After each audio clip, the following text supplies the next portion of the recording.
téléspectateurs qui nous suivent en ce moment. Voilà, j'ai voulu partager avec vous une expérience spirituelle concernant un message que j'aime tant dans les combats spirituels, le message que nous intitulons les réclamations sataniques. Les réclamations sataniques, et nous voyons les mots réclamations sataniques sortir de la bouche de notre Seigneur Jésus-Christ.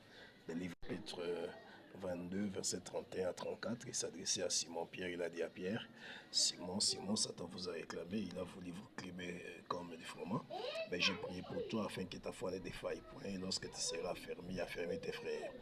Alors la réclamation, c'est un message très très important, parce que c'est une œuvre grandiose du diable et qui essaye de s'attaquer à la personne. Et Dieu, Jésus-Christ notre Seigneur, en parlant de cela des vampires, il lui a donné aussi les moyens d'en sortir. Il a dit, j'ai prié, comme pour dire, en face des réclamations, ce qui compte, c'est la prière, soit la prière personnelle ou la prière d'autrui, c'est la prière d'un mentor, la prière d'un père spirituel, la prière d'un intercesseur, la prière de quiconque. Alors ça compte pour délivrer les gens de ce que nous appelons les réclamations.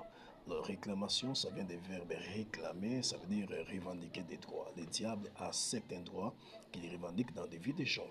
Et ces droits-là font en sorte que le diable puisse avoir une sorte de raison, puisse avoir un certain droit sur quelqu'un et agir de ce fait contre la vie de la personne. Alors le Seigneur a dit à Simon-Pierre, le diable vous a réclamé et vous êtes nombreux, il vous a réclamé, mais moi j'ai prié pour toi. Bon, je ne veux pas noter cela comme une injustice parce qu'il n'y a pas d'injustice, mais c'est la parole du Seigneur. Il a prié pour lui, il n'a pas prié pour Judas. Ainsi, il fait grâce à qui il veut, il fait sa miséricorde à qui il veut. Il n'a pas prié pour Judas qui avait les mêmes réclamations, mais il a prié pour Pierre. Alors, c'est un message très vaste. Nous prêchons cela souvent au mois de janvier et j'ai voulu vous partager seulement d'une certaine expérience, des petites choses là-dessus. Donc, voilà. Alors, dans les messages sur la réclamation, précisément dans la vie de Pierre, nous voyons la manifestation des réclamations à quatre niveaux. Vous voyez, Simon, en venant au Seigneur, il était Simon, et la Bible nous dit que le Seigneur lui changera les noms pour l'appeler désormais Pierre.